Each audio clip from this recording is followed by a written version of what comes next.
ಸಂಘದ ಸಿರ್ಸಿ ನಗರದ ಭಗತ್ ಸಿಂಗ್ ಶಾಖಾ ಉತ್ಸವವನ್ನು ನಾವು ಪ್ರತಿ ವರ್ಷವೂ ಮಾಡ್ತಾ ಇದ್ದೀವಿ. ಕಳೆದ 18 ವರ್ಷಗಳಿಂದ ಈ ಭಾಗದಲ್ಲಿ ರಕ್ಷಾಬಂಧನ ಉತ್ಸವ, ಗುರುಪೂಜಾ ಉತ್ಸವವನ್ನು ಪ್ರತಿ ವರ್ಷವೂ ಮಾಡ್ತಾ ಇದ್ದೀವಿ.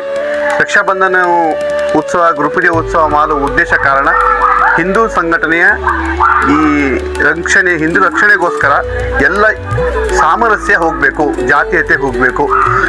ಆ ಜಾತೀಯತೆಯನ್ನು ಹೋಗಲಾಡಿಸಲಿಕ್ಕೆ ಯಾವುದೇ ಶ್ರೀಮಂತ ಬಡವ ಎನ್ನದೆ ಪ್ರತಿಯೊಬ್ಬರನ್ನು ಒಟ್ಟುಗೂಡಿಸಿಕೊಂಡು ಹಿಂದುಳಿದ ವರ್ಗ, ಮೇಲ್ಜಾತಿ, ಬ್ರಾಹ್ಮಣ ಅಂತ ಯಾವುದೇ ಭಾವನೆ ಬರುವುದಿಲ್ಲ. ಎಲ್ಲರೂ ಒಂದೇ ಅನ್ನೋ ಭಾವನೆಯಿಂದ ನಾವೇನು ರಕ್ಷಾಬಂಧನವನ್ನು ಆಚರಣೆ ಮಾಡ್ತಾ ಇದ್ದೀವಿ. ಇದು ರಕ್ಷಾಬಂಧನ ಆಚರಣೆ ಮಾಡೋದು ಪೂರ್ವದ ಕಾಲದಿಂದ ಬಂದಿದೆ. ರಜಪೂತ್ ಕಾಲದಲ್ಲಿ ಇರ್ಬೋದು, ಶ್ರೀಕೃಷ್ಣ ದೇವರಾಯ ಆ ಕಾಲದಲ್ಲೂ ಬಂದಿದೆ. ಅದಕ್ಕೂ ಪೂರ್ವದಲ್ಲಿ ನಮ್ಮ ಶ್ರೀಕೃಷ್ಣ ನನ್ನ ಕಥೆ ರೂಪದಲ್ಲಿ ಬಂದಾಗ ಅವರ ತಂಗಿಗೆ, ಶ್ರೀಕೃಷ್ಣ ತಂಗಿ ಶ್ರೀಕೃಷ್ಣ ಹೂವನ್ನು ಕೊಯ್ತಿರ್ಬೇಕಾದ್ರೆ ಮುಳ್ಳಿನ ಗಿಡದಾಗತ್ತೆ. ಅವಳ ತಕ್ಷಣ ತಂಗಿ ಬಂದು ಅವಳಿಗೆ ದಾರ ಕಟ್ಟುವ ಪದ್ಧತಿ ಆ ಕಾಲದಿಂದನೂ ಅಣ್ಣನಿಗೆ ತಂಗಿ ರಕ್ಷೆ ಕಟ್ಟಿ ನನ್ನ ರಕ್ಷಣೆ ನಿನ್ನ ಹೊಣೆ ಅಂದಾಗ ಅದು ಮಹಾಭಾರತ ಕಥೆಯಲ್ಲಿ ಬರುತ್ತೆ.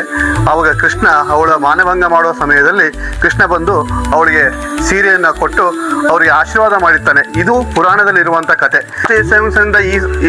ಈ ಆಚರಣೆನ ಯಾಕೆ ಆಚರಣೆ ಮಾಡ್ತಿದ್ದೀವಿ, ನಮ್ಗೆ ಯಾಕೆ ಅವಶ್ಯಕತೆ ಇದೆ ಅನ್ನೋದೊಂದು ಅದು ಹೇಳೋದಾದ್ರೆ, ಹಿಂದೂ ಸಮಾಜದಲ್ಲಿ ಒಗ್ಗಟ್ಟಿಲ್ಲ. ಆ ಒಗ್ಗಟ್ಟು ಬರೋಕ್ಕೋಸ್ಕರ 1920 ಡಾಕ್ಟರ್ ಕೇಶವ ಬಲರಾಮ್ ಹೆಗಡೆವಾರ್ ಅವರು ಡಾಕ್ಟರೇಟ್ ಕಲ್ತಿದ್ರು. ಅವರಿಗೆ ಈ ಡಾಕ್ಟರೇಟ್ ಕಲಿತು ಹಿಂದೂ ಸಮಾಜಕ್ಕಾಗಿ ಸಣ್ಣಿಂದಲೇ ದೇಶ ಸೇವೆ ಮಾಡಬೇಕು ಅನ್ನೋ ಕಲ್ಪನೆ ಇಟ್ಕೊಂಡಿದ್ರು. ಆ ಕಲ್ಪನೆ ಇಟ್ಕೊಂಡಂಥ ಡಾಕ್ಟರ್ ಜಿ ಅವರು ತಾವು ಹೋರಾಟಗಾರರಾಗಿ ನಮ್ಮ ದೇಶದ ಏಳಿಗೆ ಆಗೋಕ್ಕೆ ಸಾಧ್ಯನೇ ಇಲ್ಲ, ಹಿಂದೂ ಸಂಘಟನೆ ಒಟ್ಟಾಗ್ಲಿಕ್ಕೆ ಸಾಧ್ಯ ಇಲ್ಲ, ಮತ್ತು ಚೆನ್ನಾಗಿ ನಮ್ಮ ಮುಂದಿನ ದಿನದಲ್ಲಿ ಭಾರತದ ಭವಿಷ್ಯ ಉಜ್ವಲ ಆಗಬೇಕು ಅಂದರೆ ನಾವು ಒಂದು ಸಂಘಟನೆ ಮಾಡಬೇಕು ಅನ್ನೋ ಕಲ್ಪನೆ ಇಟ್ಕೊಂಡು ಡಾಕ್ಟರ್ ಜಿ ಅವರು ಡಾಕ್ಟರ್ ಜಿ ಪದವಿ ಮುಗಿಸಿದ ನಂತರ ಅವರು ತಮಗೆ ಡಾಕ್ಟರೇಟ್ ಹೋಗಿ ನೌಕರಿ ಸಿಕ್ಕರು ಬಿಟ್ಟು ಈ ಹಿಂದೂ ಸಂಘಟನೆ 1920 ಸ್ಥಾಪನೆ ಮಾಡಿದ್ರು. ಸಂಘಟನೆ ಕೇವಲ ಒಂದು 15 ಹುಡುಗರನ್ನ ಇಟ್ಕೊಂಡಂಥ ಸ್ಥಾಪನೆ ಮಾಡಿದಂಥ ಸಂಘಟನೆ ಇವತ್ತೇ ಲಕ್ಷಗಟ್ಟಲೆ ಇಡೀ ದೇಶದ 195 ರಾಷ್ಟ್ರಗಳಲ್ಲಿ ಈಗ ಸಂಘಟನೆ ಇದೆ. ರಾಷ್ಟ್ರೀಯತೆ ಮೊದಲು ಇಂಪಾರ್ಟೆಂಟು. ನಮಗೆ ಮೊದಲೇ ರಾಷ್ಟ್ರೀಯ ಸ್ವಯಂ ಸೇವಕ ಅಂದರೆ ಯಾವುದು? ಒಂದು ಸ್ವಯಂ ಸೇವಕ ಅಂದರೆ ಒಂದು ಯಾವ ಮನುಷ್ಯ ಪ್ರಾಣ ಮಾಡಿ ಧ್ವಜದ ನೀತಿಗಳನ್ನು ಪ್ರಾಣ ಮಾಡ್ತಾನೆ ಅವನೆಲ್ಲರೂ ಸ್ವಯಂ ಸೇವಕನಾಗಿರ್ತಾನೆ. ಅವನು ಸ್ವಯಂ ಸೇವಕ ಅಂದರೆ ತನ್ನ ಯಾವುದೇ ಆಸೆ ಆಕಾಂಕ್ಷೆ ಇಲ್ಲದೆ, ಯಾವುದು ದುರಾಸೆ ಇಲ್ಲ, ಆ ಮನುಷ್ಯ ಸ್ವಯಂ ಸೇವಕ ಆಗ್ತಾನೆ. ಆ ಸ್ವಯಂ ಸೇವಕ ಆದವನು ಮಾತ್ರ ಇಲ್ಲಿ ಹೆಚ್ಚು ಕೆಲಸ ಮಾಡ್ಲಿಕ್ಕೆ ಸಾಧ್ಯ, ಸಮಯ ಕೊಡ್ಲಿಕ್ಕೆ ಸಾಧ್ಯ. ಅವನು ಯಾವುದೇ ರಾಜಕೀಯ ಆಗಿರ್ಬೋದು, ಯಾವುದೇ ದುರ್ದೋಷ ಯಾವುದೂ ಇರುವುದಿಲ್ಲ ಅವನಿಗೆ. ದೇಶಕ್ಕಾಗಿ ತನ್ನ ಸಮಯವನ್ನು ಕೊಡಬೇಕು.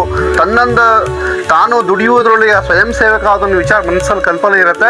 ತಾನು ದುಡಿಯೋದ್ರಲ್ಲಿ 5% ಅವರು ಸಮಾಜಕ್ಕೆ ದುಡಿದು 5ರಿಂದ 10% ದುಡಿದಿದ್ದ ಹಣದಲ್ಲಿ ಪ್ರಾಫಿಟನ್ನು ಸಮಾಜಕ್ಕೆ ಕೊಡಬೇಕು ಅಂತ ಹೇಳಿರ್ತದೆ.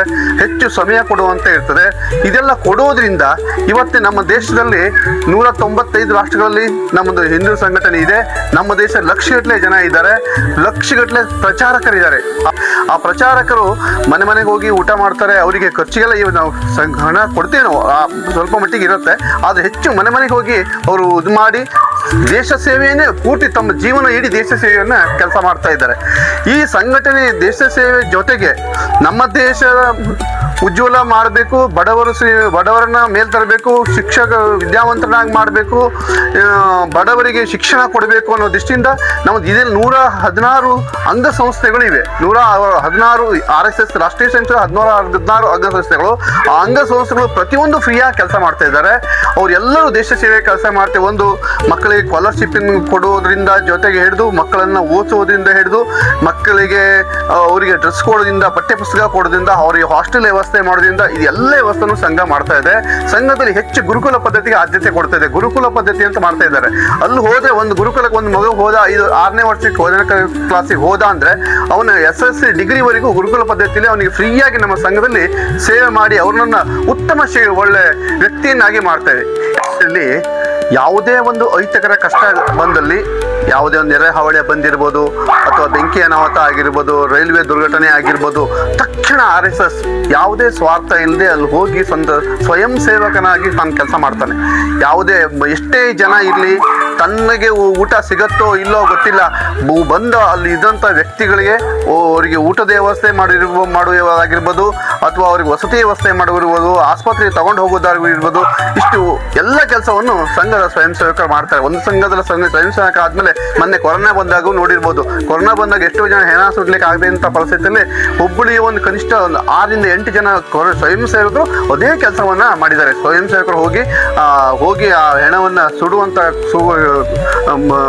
ಕೆಲಸವನ್ನ ಮಾಡಿದ್ದಾರೆ, ವಶಾನೆ ತಗೊಂಡೋಗಿ. ಅದಲ್ಲದೆ ಯಾವುದೇ ನಮ್ಮ ಹಿಂದೂ ಧರ್ಮಕ್ಕೆ ಏನೇ ಅಹಿತಕರ ಘಟನೆ ಆದಲ್ಲಿ, ಏನೇ ಸಮಸ್ಯೆ ಆದಲ್ಲಿ ತಕ್ಷಣ ಸಂಘ ಹೋಗಿ ನಿಲ್ತದೆ. ಯಾವುದೇ ಇಲ್ಲಿ ನಮ್ಮ RSS ಯಾವುದೇ ಮುಸ್ಲಿಂ ಅಥವಾ ಕ್ರಿಶ್ಚಿಯನ್ ಅಥವಾ ಅನ್ಯ ಧರ್ಮದ ವಿರೋಧಿ ಅಲ್ಲ.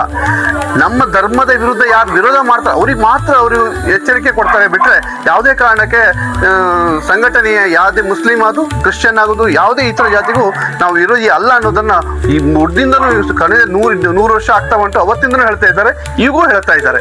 ಸಂಘಟನೆಯಿಂದ ಇದು ವಿಷಯನ ಹೇಳ್ತಾ ಇದೆ. ಅದಕ್ಕೋಸ್ಕರ ನಾವೆಲ್ಲ ಒಟ್ಟಾಗಿ ಈ ಸಂಘಟನೆಯನ್ನು 100 ವರ್ಷ ಯಶಸ್ವಿ ಮಾಡಬೇಕು. ಕುಟುಂಬ ಸಂಘಟನೆ ನಮ್ಮೊಂದು ಇಡೀ ವಿಶ್ವವೇ ಒಂದು ಕುಟುಂಬ ಆಗಬೇಕು ಅನ್ನೋ ಕಲ್ಪನೆಯಿಂದ ಈ ಸಂಘಟನೆಯನ್ನು ಮಾಡ್ತೇವೆ. RSS ನಲ್ಲಿ ಸಂಘದ ಒಂದು ಹಾಡಿನಲ್ಲಿದೆ, ಪ್ರಾರ್ಥನೆಯಲ್ಲಿದೆ ಕೊನೆಗೆ, ಪರಮ ವೈಭವಂ ತತ್ವ ರಾಷ್ಟ್ರಂ. ನಮ್ಮ ದೇಶವನ್ನ ಪರಮ ವೈಭವದ ಕಡೆಗೆ ತರಲಿಕ್ಕೆ ನಾವು ಎಲ್ಲ ಸಂಘಟನೆಯವರು ಒಟ್ಟಾಗಿ ಈ ನಮ್ಮ ಜೊತೆಗೆ ಕೂಡಿ ನಾವೆಲ್ಲರೂ ಸೇರಿ ದೇಶವನ್ನ ಒಂದು ಉನ್ನತ ಸ್ಥಿತಿಗೆ ತರಲಿಕ್ಕೆ ಹೊರಟಿದ್ದೇವೆ. ಆ ಹೊರಟಲಿಕ್ಕೆ ತಮ್ಮೆಲ್ಲರ ಅವಕಾಶ, ಎಲ್ಲ ನಮ್ಮ ಹಿಂದೂಗಳ ಸಹಕಾರ ನಮಗೆ ಅತ್ಯವಶ್ಯಕ ಇದೆ. ತಾವೆಲ್ಲರೂ ಒಟ್ಟಾಗಿ ಬರೋಣ, ಒಟ್ಟಾಗಿ ಹೋಗೋಣ ಅಂತ ಹೇಳಿ ನನ್ನ ಮಾತಿಗೆ ಧನ್ಯವಾದ ಹೇಳ್ತೇನೆ.